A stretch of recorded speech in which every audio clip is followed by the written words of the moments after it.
Semana anterior hubo un tema sencillo y fácil para poder recuperarlo en esta oportunidad. Un dato que nos va a ayudar a nosotros a recordar solo la parte inicial de lo que es el desarrollo de nuestra asignatura. Recupero datos rapidito y vamos ubicando los otros antecedentes que tenemos pues para esta oportunidad, ¿correcto? A ver, pregunto a ustedes. ¿Quién de ustedes puede recordar cuántos periodos históricos tiene la historia de nuestro país? ¿O cuántos periodos históricos tiene el Perú? ¿Cuántos?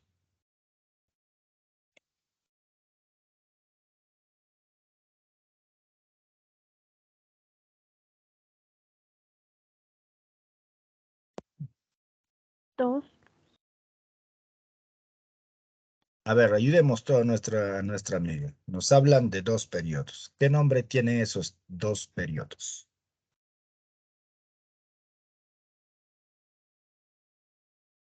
A ver, les ayudo y vamos rápidamente, ¿eh?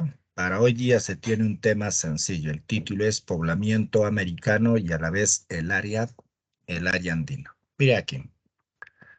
El primer comentario dentro de la historia de nuestro país está relacionado a los llamados periodos y a la vez a las épocas que caracterizan a este hecho. Pero cuando hablamos nosotros sobre los periodos, las etapas, las edades, ese tema tiene como título el llamado, miren, le dicen a ello el caso de la periodización de la historia y con ello se tiene pues a los principales periodos que acompaña a cada uno de ellos. Cuando hablamos de periodización, existen dos grandes teorías que explican el desarrollo evolutivo de la historia. Uno de ellos está relacionado a la historia universal y el otro a la historia del Perú. Y si hablo de dos teorías, tengo a la teoría positivista y a la llamada teoría materialista. La teoría positivista genera un elemento interesante, la explicación de la historia a través de etapas, edades, periodos, épocas, etc. O sea, eso es uno de los fundamentos iniciales que caracteriza pues a la historia. Pero cuando llegamos nosotros a un segundo, estaríamos relacionando, nos dicen pues, a lo que es el materialismo. Pero el materialismo no me habla de edades, sino me habla de sociedades. Por eso es que cuando hablamos nosotros sobre la historia del Perú, nos dice la historia del Perú, ¿en qué se divide? Según la teoría del positivismo, alcanza a dividirse en periodos. Pero alguien dice, no, profe, pero etapas, no tiene etapas la historia de nuestro país. Edades tampoco tiene edades, recién periodos. En cambio, la historia universal sí me habla de etapas y a la vez edades. Cuando alguien dice, ¿cuántas etapas tiene? Dos etapas. La etapa de la prehistoria y la etapa de la historia. O sea, ese es uno de los fundamentos iniciales. Pero cuando se habla de estos, también empezamos a recordar. Y no dice, me dice, esa prehistoria o la primera etapa, ¿por qué otra cosa se caracteriza? Porque dentro de ella alcanza a darse pues un desarrollo interesante. En su interior de esta hay una actividad que comúnmente nosotros lo llevamos. Nacen las edades. Ahí viene la edad de piedra y la edad de los metales. Cuando hablo de edad de piedra, ya estoy ubicando a sus periodos. ¿Cuántos periodos tiene la edad de piedra? Tiene tres periodos. El paleolítico, el mesolítico y a la vez el neolítico. O sea, esa es la forma que lo caracteriza.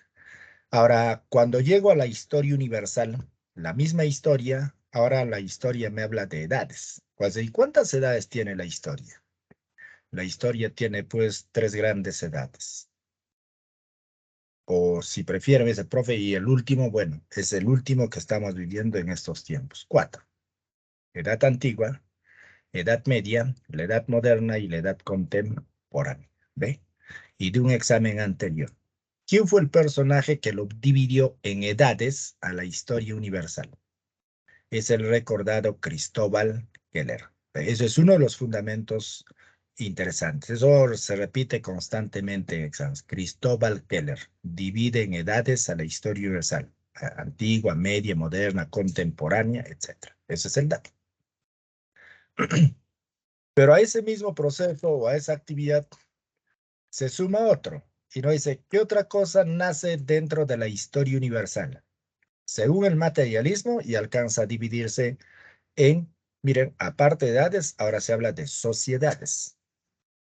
Y cuando hablamos de sociedades, ¿cuántas sociedades se tiene? 5 sociedades. El primero es la llamada sociedad primitiva, esclavista, feudal, la capitalista y la socialista. ¿Ves? 5 sociedades interesantes. Ahora, ¿quién es el personaje que alcanza a dividirlo de esa manera? Ahí tenemos al recordado Joseph Stalin y a la vez al conocido Carlos Marx. O sea, ahí va ese primer fundamento. Ahora, cuando ya llegamos a la historia de nuestro país, también varía en ello. Según el positivismo, ¿en qué se divide? La historia del Perú está dividido en 3 grandes periodos.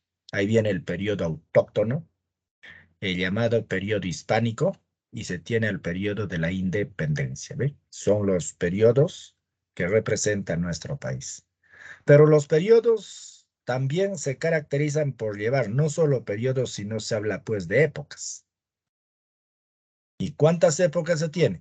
Ahí tienen ustedes en el periodo hispánico, está pues el de la invasión, el virreinato, la emancipación. O sea, eso es parte del proceso. Pero ¿quién es el personaje que lo divide a nuestro país ya en periodos? Ahora en ellos se tiene el recordado Pablo. Tenemos a Pablo Macera, otro dato característico. Pero siguen complementando a ello y viene otra actividad interesante. Ahora viene a nivel, no dicen del materialismo.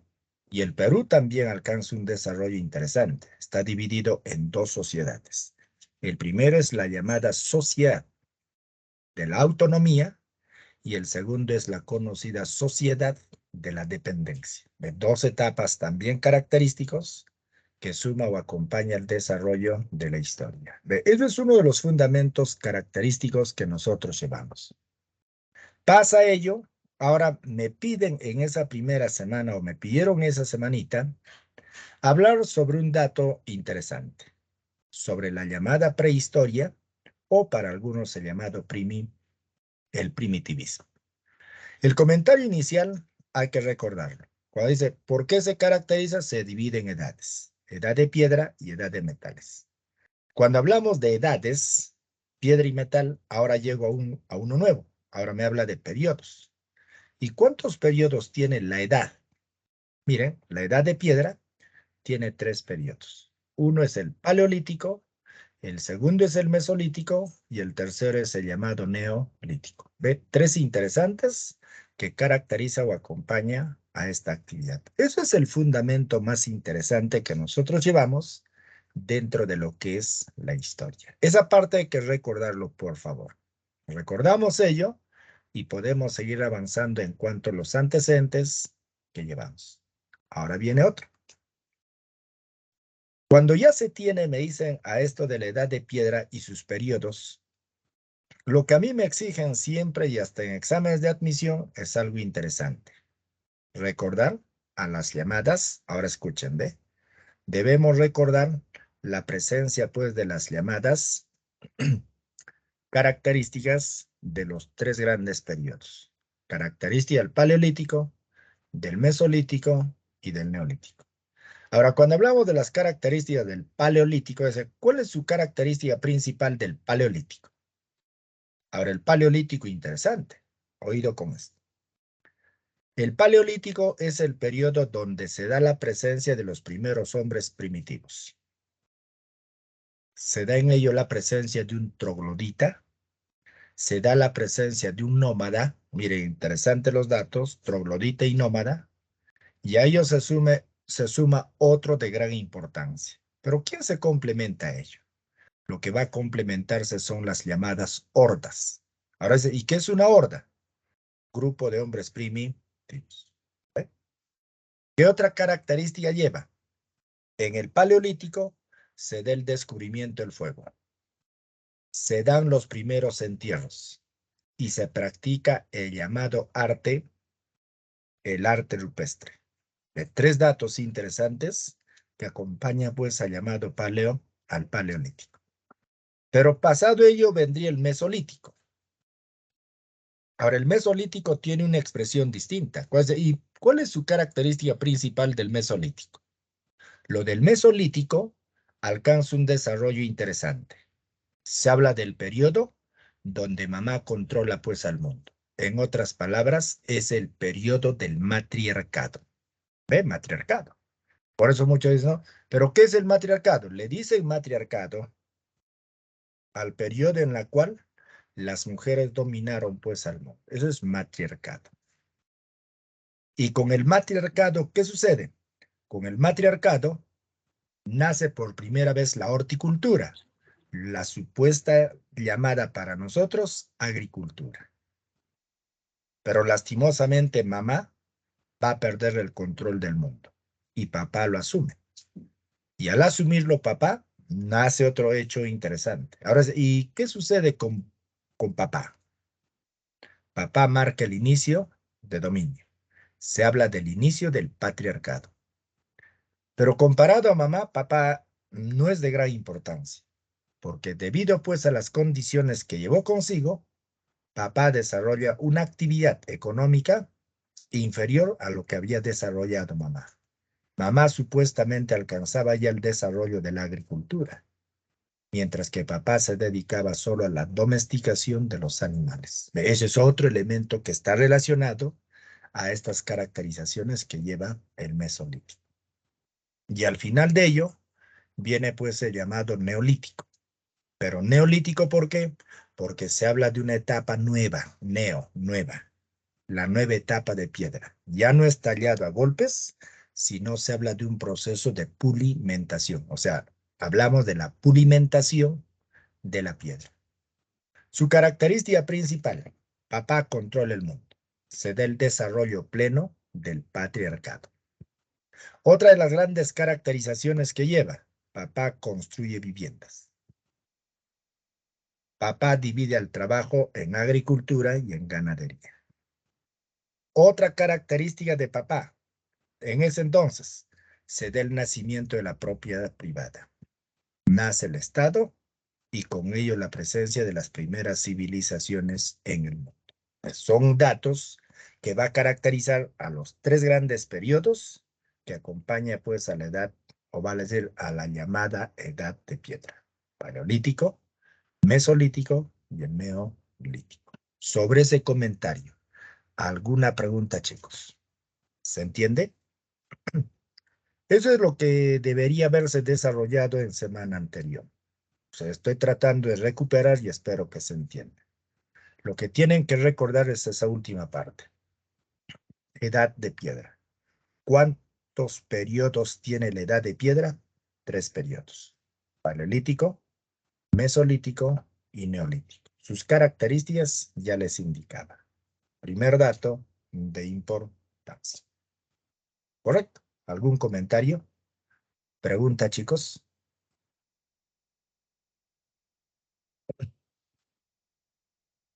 Bien, entonces creo que se entiende esa parte. Como ya tenemos ello, ahora voy por un segundo dato de importancia. El segundo o la segunda semana nos permite recordar una nueva etapa en la historia de nuestro país. Cuando hablamos nosotros de edad de piedra, paleolítico, mesolítico, estoy en la historia universal. Pero cuando ubican ya esto de poblamiento americano y el área andino, ya estoy dentro de nuestro país. Primero en América, luego voy a ir a recordar los datos más importantes que se desarrollaron en nuestro país. El llamado poblamiento, el poblamiento americano. Ahora, esto del poblamiento americano tiene antecedentes de gran importancia. Y uno de los hechos más característicos está relacionado pues a esta caracterización de importancia. El tratar de recordar el contexto geográfico o el escenario geográfico que se dio en ella. Ese escenario geográfico nos muestra las eras geológicas y en ello tenemos pues a la era cuaternaria. Se habla de la era terciaria, o sea, las dos eras más importantes, que dentro de ellos alcanza a desarrollarse dos grandes, no dicen eras geológicas. Se habla del Pleistoceno y el llamado el Holoceno. El Pleistoceno es la etapa última, pero en la cual todavía se habla de glaciación. En cambio, el Holoceno ya es la etapa final, la última etapa del proceso cuaternario.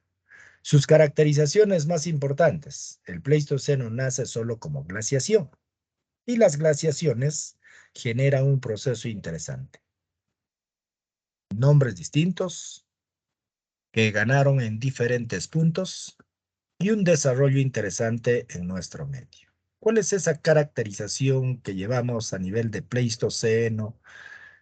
Nos dicen, son nombres de los hombres más antiguos que se desarrollaron tanto en Europa como en el interior de América. Sus nombres, miren esto, vienen, ¿ve? ¿Qué nombre tuvo pues las glaciaciones desarrolladas en Europa? Le dicen la glaciación de Worms, el de Mindel, el de Ries, el de Wurm, etc. O sea, estamos hablando de esa presencia de glaciación o de estado de congelamiento que se dieron. En América del Norte se tiene otra denominación. Y en América del Norte, ¿a quién tenemos? A una de las glaciaciones más conocidas por todos ustedes. Aquí se da la glaciación de Nebraska, el de Kansas City, el Illinois y el de Wisconsin. Ahora, ese último sí deben recordarlo todos. ¿Ves? La glaciación más importante que se desarrolló en América del Norte, ¿cuál es? Se habla de la glaciación de Wisconsin, bien comentada en examen. Pero al mismo proceso se suma pues lo que es América en América del Sur. Ahora, en América del Sur, las glaciaciones son distintas. Inclusive en el Perú hubo una etapa de glaciación. ¿Y qué nombre tuvo la glaciación en el Perú? Miren, en el Perú, la glaciación que alcanzó a desarrollarse durante este proceso era pues conocido como la glaciación Yesenia. Yesenia. ¡Ay! ¿Es algo, por favor? Listo, gracias. Continuamos. Profesor, Entonces, disculpe. no te preocupes. Entonces, esto, ¿ve? En cuanto a América del Sur, decía, ya encontramos a nuestro país. Y en el Perú hay un dato interesante. Cuando hablas, ¿qué nombre tuvo la última glaciación en el Perú? Encontramos la glaciación de Pacaycasa. Se da en ello también la glaciación de Lauricocha. Dos glaciaciones que alcanzó a desarrollar nuestro país. Pero eso de glaciación, entiéndanlo. ¿Qué es una glaciación? Es una etapa de congelamiento. Se está hablando de la etapa de, digamos, de un estado de hielo que alcanzó a desarrollarse en... ¿Han visto ustedes esas películas que llevó como título La Era del Hielo? En la Era del Hielo ustedes pudieron ver Era del Hielo 1, 2, 3, 4. ¿Por qué le dicen Era de Hielo? Por ser etapas de cambios climatológicos. Para nosotros simplemente glaciación. En el Perú hubo una última etapa de congelamiento, sí, es el de Lauricocha, es el de Pacaycasa. O sea, son las últimas glaciaciones en nuestro país. Al igual que ello, nace en lugares distintos. El caso de Lewisville, el de Davao City, el de los Tlapacoyas, el de Mérida, y en el Perú ahí van a ubicar ustedes el caso de Toquepala, eso es parte de nuestro país, que son denominaciones interesantes que acompañan. Pero esta es la glaciación para hablar de traslados al interior de nuestro país. Por eso, yo hablo de glaciación, estoy hablando del estado de congelamiento. Y cuando hablamos ya del estado de congelamiento, lo que yo voy a ver qué es la procedencia, de dónde vino ese primer hombre que pobló América, pues que acaso es un netamente americano. Esos planteamientos empieza a darse ya con un nuevo proceso, la caracterización más importante que acompaña ello, el título, primeros habitantes de América. Miren, hablar de esto de los habitantes es ya recordar lo que es poblamiento. Primeros habitantes de América. Ahora, los primeros habitantes de América mantiene una caracterización que está basado solo en hipótesis. supuestos planteamientos. Pero ¿cuántas hipótesis nos hablan sobre la presencia de los primeros habitantes en América? Hablamos hasta de 3 hipótesis. El primero es la hipótesis autóctonista o americana. El segundo es la hipótesis, miren, el segundo viene a ser recordado pues como la hipótesis asiática, o para algunos la llamada inmigración, y el tercero es la hipótesis de la emigración. 3 hipótesis: la autoctonista, la inmigracionista y la llamada emigracionista. ¿Ve? 3 hipótesis de importancia. El primero nos hablan de algo sencillo. Se habla del autoctonista. Ahora aquí sí entiendan, por favor. Rapidito, ¿vale? ¿En qué se basa o qué sostiene la hipótesis autoctonista? La hipótesis autoctonista sostiene, y esto recuerden, sostiene que el primer hombre que pobló América es netamente americano. Por eso de ahí viene ese término autoctonista o simplemente autóctono. ¿Por qué autóctono o autoctonista? Porque sostiene que los primeros hombres son netamente americanos. Autóctono. ¿Correcto? Netamente americano. Esa caracterización del netamente americano explica que el primer hombre alcanza a desarrollarse supuestamente dentro de las pampas de Argentina. Y ahí viene una nueva teoría, lo que nosotros hablamos de la llamada teoría del Homus Pampeanus. ¿Por qué Homus Pampeanus? Homus hombre, Pampeanus pampas. Me está hablando del hombre que nace en las pampas de Argentina. Ese es el autoctonista. Pero cuando hablan de inmigración y el término emigración son 2 cosas distintas. La inmigración es ingreso, mientras que la emigración es salida.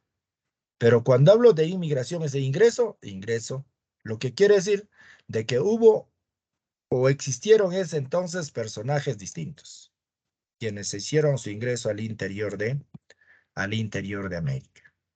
¿De dónde proceden? Según la teoría inmigracionista o la hipótesis inmigracionista, 1, nos dice que el hombre viene de Asia. 2, el hombre viene de Oceanía. 3, el hombre viene de la Antártida. Son planteamientos que nacen la inmigración. Pero eso de inmigración daría paso a la llamada emigración. Ahora, el caso de la emigración es una nueva teoría. Pero ¿por qué emigración? Porque sostiene que los primeros hombres no nacen en el interior de América. El hombre que no dice que no viene de Asia, no viene de otros lugares, sino por el contrario, son peruanos, americanos, los que dieron origen a Oceanía. O sea, ahí va en contra de esa actividad que mantiene pues esto de los habitantes en nuestro medio. Pero con el primero, vamos aquí. Autoctonista. ¿Por qué autoctonista? Porque sostiene que el hombre es netamente americano. ¿Quién es el personaje que nos dijo que el hombre es netamente americano? El recordado Antonio León de Pinelo. Él es el representante. Según él, el hombre es de América. Por eso dice autóctono, originario del mismo lugar. Y como originario, su caracterización principal va con ello. El hombre nace en América. Pero lastimosamente critican a este señor. ¿Y qué no dice? Mentira, el hombre no es de América, pero insiste. Y cuando él dijo que el hombre es netamente americano, ahora él le preguntaron y dijeron, si el hombre nace dentro de América, ahora oídme, si el hombre nace dentro de América, exactamente en qué parte de América se desarrolló. Y se desarrolla, no dice en el interior de, ¿dónde? Se desarrolla pues en el interior de Argentina, naciendo en ello una nueva teoría. Se da la presencia de la llamada teoría del Homus Pampeanus. ¿Por qué Homus Pampeanus? Porque sostiene que el hombre nace en el interior de las pampas de Argentina. ¿Y quién es el personaje que nos dijo pues que el hombre nace en las pampas de Argentina? El representante en ello es el ítalo argentino de nombre Florentino Ameíno. Y según Florentino Ameíno, el hombre nace en las pampas de Argentina. ¿Y por qué consideran que el hombre nace en las pampas de Argentina? Porque en ellos se encuentran restos fósiles de animales, solo de animales, o sea, no hay restos de hombre, restos fósiles de animales. ¿Y de qué animales se encontraron en ello? De un mamut y a la vez de un tigre de dientes sable. Esa es la más grande caracterización o distinción que llevó consigo pues esto de la llamada teoría autoctonista. Ve un fundamento interesante que acompaña pues a esta relación tradicional. Para nosotros, solo autoctonista. Sobre ello, ¿alguna pregunta? ¿Se entiende? Fácil, ¿no? Pues, ¿por qué autóctono? Porque el hombre es originario del mismo lugar. ¿Y por qué originario? Porque el hombre nace dentro de las pampas de Argentina. Ese es el dato saltante. Seguido a ello vendría una segunda, y el segundo está relacionado a la llamada hipótesis inmigracionista. Ahora, cuando hablamos nosotros sobre la hipótesis inmigracionista, no es inmigracionista, ¿por qué? Por ser simplemente traslado. ¿Y por qué se caracteriza? Por sostener que el primer hombre que alcanzó a desarrollarse en ese entonces permite una actividad de gran importancia. ¿Qué no dice? Que el hombre no es americano, sino viene de lugares distintos. Gracias a ello, lo que pueden notar ahí en pantalla, ese mapa. 3 flechitas que hace pues de que llega al interior de América. El de la parte superior, donde hay una multitud que va trasladándose, eso hace referencia a la llamada teoría autóctonista o la teoría asiática. Para muchos de nosotros, una teoría donde va a determinar o nos va a hacer conocer de que el hombre pasa por el estrecho de Bering. Ese es el fundamento. La segunda teoría es esto del que está relacionado con una flechita de color rojo. Y ven ustedes unas pequeñas balsas. Esa es otra caracterización de importancia. ¿Qué no dice? Que el primer hombre viene pues del interior de Oceanía. Mientras el que va debajo, eso está relacionando un nuevo proceso. Se habla de la teoría, claro, estamos hablando de la teoría australiana. Pero el primer proceso se mantiene así. Uno, para nosotros, representante. Quien planteó la teoría o la hipótesis inmigracionista es el recordado José de Acosta. A él le llaman el pionero de la teoría inmigracionista. Según José de Acosta, ¿qué sostiene? Que el primer hombre viene en condición de cazador nómada y a la vez errante. ¿Pero por qué se caracteriza a la vez? Por ser aquella teoría que está siendo explicado o hipótesis explicado solo en base a teorías. ¿Y cuántas teorías nos hablan sobre la hipótesis inmigracionista? Se tiene 3 grandes teorías. El primero es la teoría asiática, el segundo es la llamada teoría oceánica y el tercero es la teoría australiana. Pero esas teorías se agrupan también en razas, manteniéndose en ello pues la llamada tesis monorracial y la tesis polirracial. ¿Por qué monorracial? Procedencia de una sola raza. ¿Y cuáles son esas teorías que sostienen que el hombre procede de una sola raza? Que eso conocen ustedes. Es la llamada teoría oceánica. La otra teoría está relacionada a un proceso similar, pero ya con formas y condiciones de vida. Pero más que las condiciones que lleva, ubicamos teorías que nos permiten a nosotros explicar todo el proceso americano. Y el primero está relacionado a esta segunda tesis, la llamada la polirracial. Su caracterización principal de la teoría monorracial, ¿cuál es? La monorracial sostiene que el hombre procede de una sola raza. ¿Y cuáles son las procedencias raciales que se tiene? Que el hombre viene pues del interior de Australia y el segundo viene pues por el llamado estrecho de Bering. Para muchos de nosotros, el primero sería esto, la llamada teoría asiática, y el segundo es la conocida teoría australiana, mientras que en el proceso polirracial se da su propio planteamiento, que nos dice Oceanía, ese lugar de poblamiento que se dio a nivel de América. Ese dato. Uno, teoría asiática. Factores. Miren, usualmente a nosotros nos han comentado sobre lo que es la presencia de pobladores en América. Pero en ese proceso que alcanzamos hay factores. Y uno de los factores interesantísimo. Hablamos pues de un factor geográfico, tenemos a un factor cultural, inclusive pues climatológico. Pero para recordar ello me dice, ¿cuántos factores se tienen? Usualmente dos. Y ese dato se encuentra aquí. Uno, factor geográfico.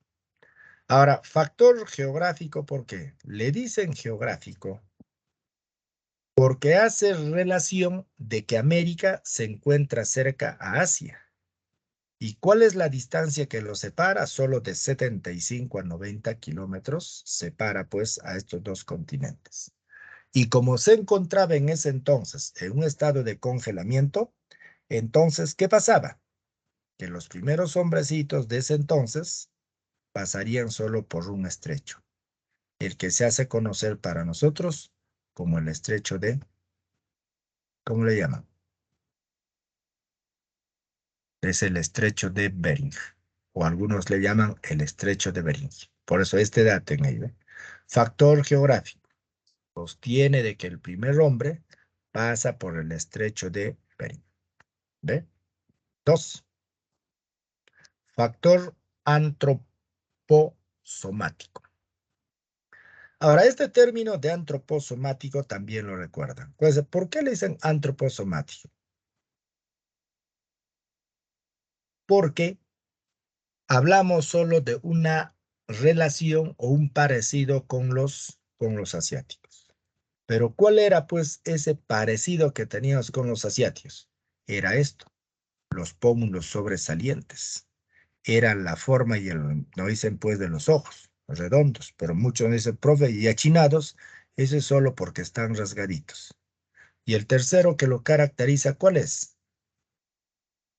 ¿Cuál es el tercero? El tercero viene a ser la forma y el color del cabello. De esos datos se mantiene ello. Pero vamos aquí. ¿Cuál es el parecido que se tiene? Uno, ojos. Dos, pómulos. Y tres, color y forma del cabello. Ese es el dato más saltante que acompaña. Y cuando hablamos de climático, hay solo uno. ¿Qué tipo de clima alcanzó a desarrollarse? Hablamos nosotros de un clima eustásico.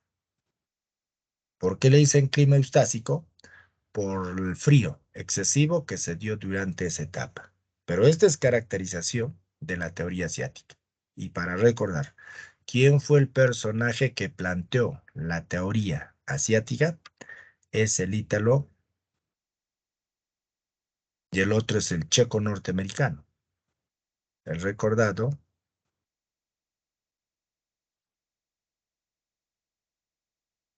Alex Harrica. Él es el representante máximo. Y José de Imbellón, colaborador de Alex. Estos son los planteamientos iniciales que acompaña o caracteriza pues a esto de la asiática. Terminado ello, vendría otro. Ahora, el otro proceso está relacionado pues a la llamada teoría austral, la teoría australiana. Hablar de teoría australiana, al igual que el resto también, que no dice que el hombre nace pues dentro de Australia. Pero para hacerlo mucho más interesante, este también se mueve en base a factores. ¿Y cuántos son los factores que acompañan pues a la teoría australiana? Ahora, si ubicamos en ello, encontraríamos pues a esto, un factor geográfico y un factor cultural. Dos datos interesantes. Y cuando se habla del factor geográfico, eso también lo recordamos nosotros. Le dicen teoría australiana. Geográfico. ¿Cuál es el factor geográfico que lo caracteriza a estos señores? Geográficamente interesante. En el proceso geográfico, base. ¿Por dónde pasa el primer hombre?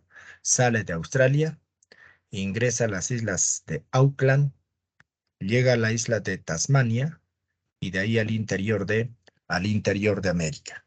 Esa caracterización lo relacionamos nosotros geográficamente. Correcto. Dice, ¿de dónde sale? Sale de Australia. ¿A dónde llega? Al interior de América. Pero ¿cuál es el recorrido que lleva? El recorrido interesante.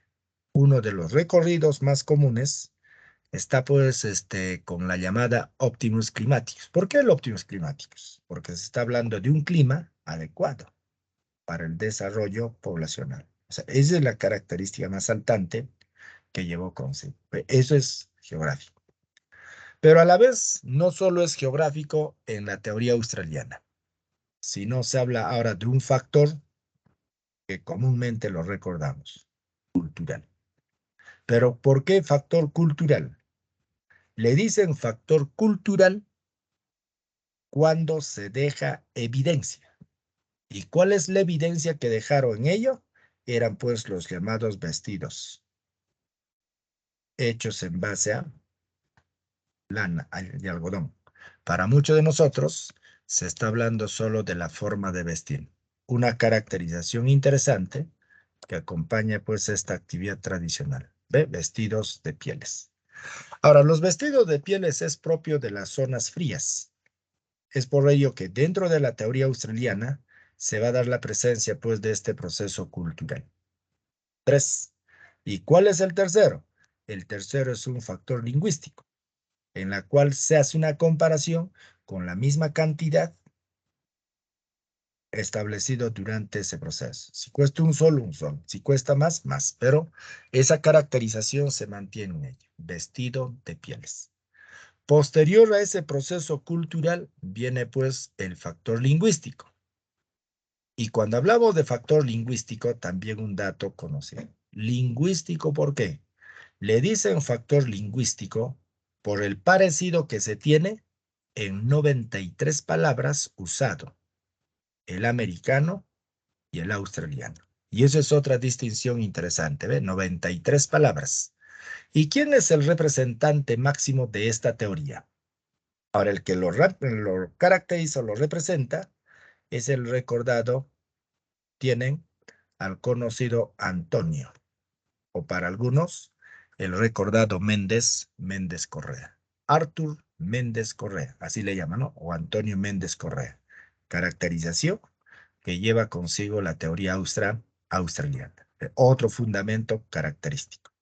Voy por el tercero y con esto termino sobre poblamiento. Me dice, ¿y la tesis polirracial por qué se caracteriza? Porque tiene como fundamento a una nueva teoría. Se habla de la teoría oceánica. Pero lastimosamente, cuando se habla de esto del oceánico, el oceánico, ¿por qué se caracteriza? Porque no es uno, sino es el desprendimiento o la separación que se hace en base a dos grandes recorridos y dos lugares de procedencia. ¿Qué quiere decir? De que el primer hombrecito no viene de cualquier parte, sino el primer hombre que viene de Oceanía hace su ingreso al interior de América, considerando también factores tradicionales. Vienen o dicen de la isla de la Polinesia y a la vez la isla de la Melanesia. Pero miren este esquema. La oceánica, polinésica y a la vez melanésica. ¿Por qué se caracteriza el polinésico y el melanés? Por dejar evidencias. Y una de las evidencias más interesantes o lo más recorrido en este grupo, ¿cuál es? Ahora en ello se habla de un estado de descongelamiento, donde los primeros hombrecitos pasaron pues con pequeñas balsas. Y eso es una de las caracterizaciones más saltantes que lleva. Dime, Brina.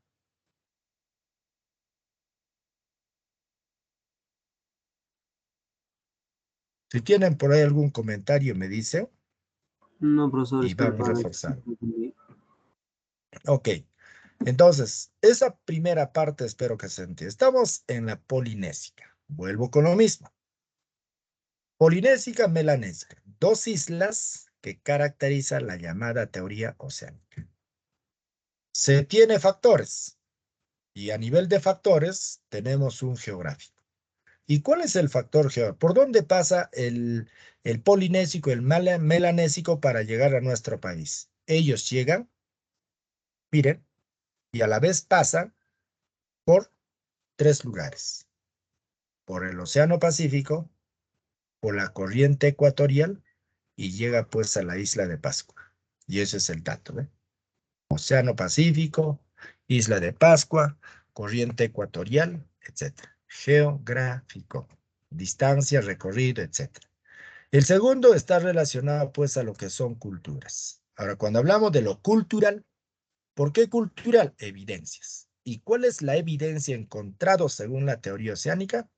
La evidencia interesante. Se da la presencia de las cerbatanas, encontramos en ello pues a las hamacas y con esto se habla pues de las pachamancas.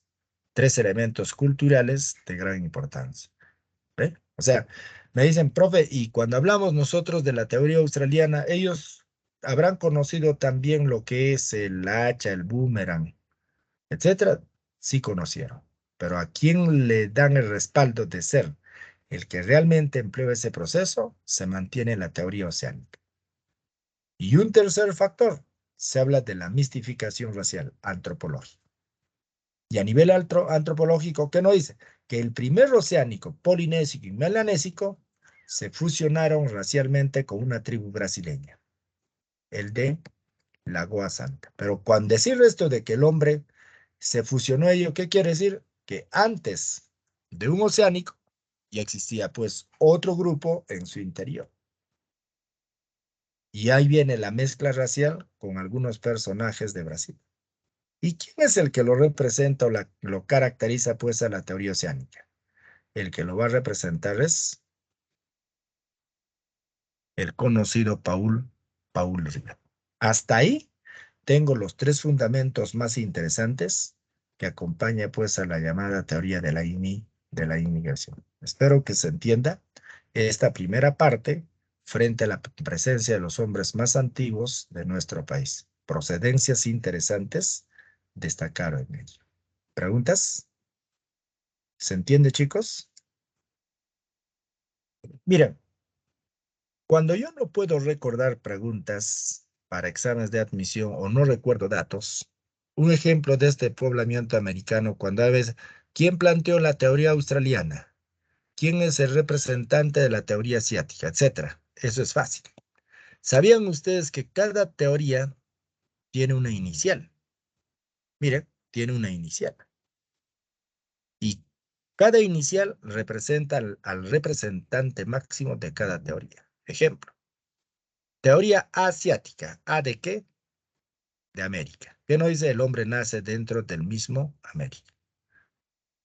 Seguido a ello, teoría australiana. ¿Qué sostiene? Ahora, la teoría australiana, algo similar. Según Méndez Correa, ¿qué nos dice? Que el hombre viene pues de Australia. Pero miren a los representantes. El primero nos habla pues de que va a llegar haciendo uso tan solo de un estrecho todo congeladito, el llamado el estrecho de Beringia. Y eso es parte de eso. Y cuando hablan de la teoría oceánica, su caracterización más importante está relacionado a un fundamento antropológico. Ahora es, profe, ¿tiene o no tiene un parecido? Sí, Polinesia. Representantes Paul Rivet. De ese dato relaciona pues a estas actividades tradicionales. Pero sobre ello, ¿algún comentario, chicos? Listo, entonces seguimos avanzando. Ya tengo establecido la presencia de las tres tesis. Dentro de las tesis, cinco grandes teorías. Teoría americana, teoría asiática, teoría oceánica, teoría australiana, etc. Esos son parte de estas actividades. Se termina ello. Ahora voy con lo nuestro. La presencia de los primeros habitantes del Perú. Ahora, esto de habitantes, muchos de ustedes lo recuerdan. Pues, ¿quiénes fueron los habitantes más antiguos de nuestro país? ¿Acaso sería mi abuelito? No.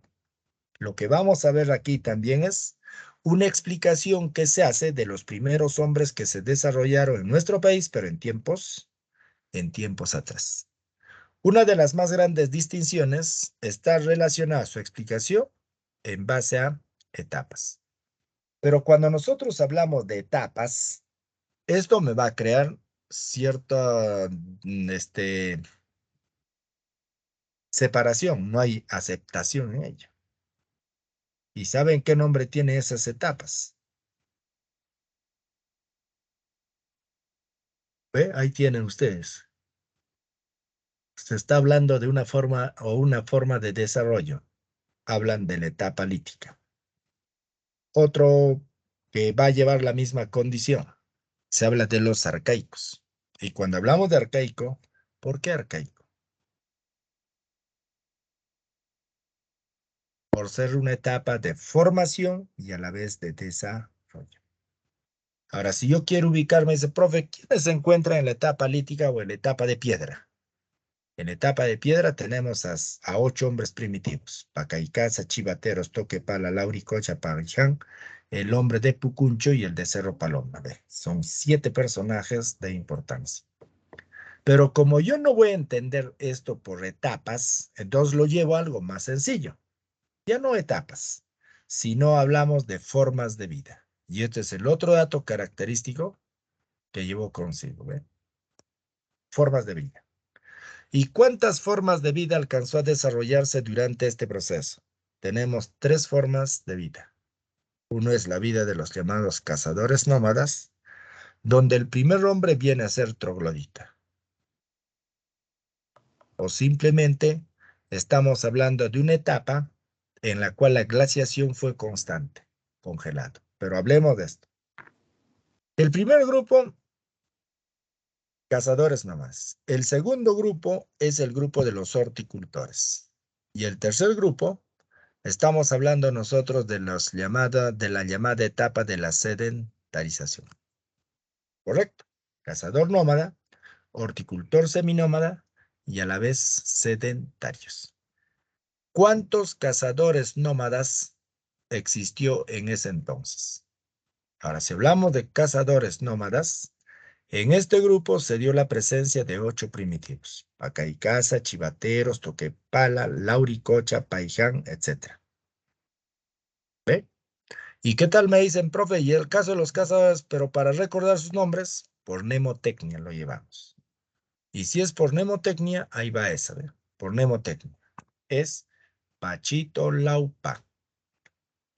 La primera pa es Pacaicasa, Chivateros, Toquepala, Lauricocha.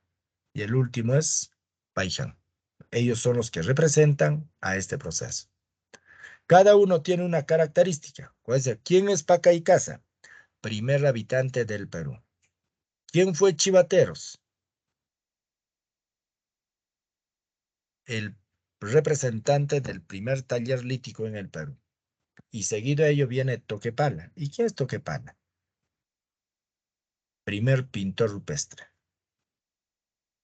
Pero a la vez, él es uno de los personajes que se dedica también a otras actividades, ¿no? O sea, como un campesino normal. Otro, vendría pues el caso de Lauricocha. ¿Mm? Ahora miren, el segundo grupo o forma de vida está relacionado a esta. 8 hombres primitivos. Los más resaltantes va con estos 5. Uno, ¿quién es el o cuál es el nombre de ellos? Uno, Pa, Caicasa. Y miren el nombre que lo caracteriza ello. Un tercer bloque, cuando ya se habla de los sedentarios. Pero antes de ellos, Nanchop, guitarreros, paracas, chilca y piquimachay. Y cuando llego a un último grupo, estaría hablando pues de las tabladas de Lurín. el hombre de Huaca Prieta y con ello también el hombre de Cotox. Otro proceso tradicional que va sumando a ello. Pero para nosotros, ahí los datos más importantes que acompañan o caracterizan a este proceso. De todos ellos, Cotox es bien recordado. Él nace en Huánuco. ¿Cuál es su característica principal del hombre de Cotox? Es él el más grande escultor de América. Va a esculpir. ¿Qué cosas va a esculpir? En base a barro, lo que él hace es esto del santuario religioso de las manos cruzadas. Con ese santuario empieza a darse pues esa actividad, tanto en lo político como en lo económico y a la vez social. Pero ahí tiene al grupo de hombres primitivos que caracterizó a nuestro medio. Sobre ello, ¿alguna pregunta, chicos? ¿Se entiende?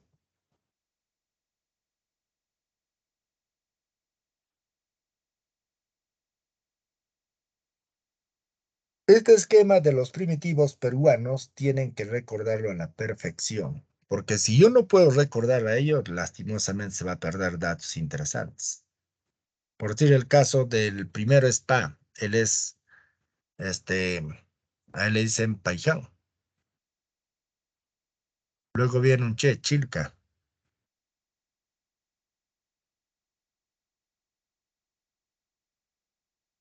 Ujú. Ahora, si hablan de Nagui Pachipi, hay también un dato.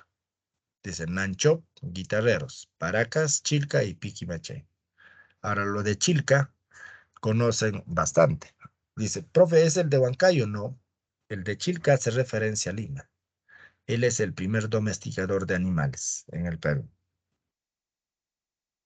Aparte de ser domesticador, él es el que pinta también paredes. Entonces, estamos hablando de un arte rupestre. Pero estos son los fundamentos característicos que acompaña pues a esta segunda semana. Quizás un poco rápido, pero ahí tienen determinado los datos más importantes. ¿Alguna pregunta sobre ello? ¿Preguntas, jóvenes?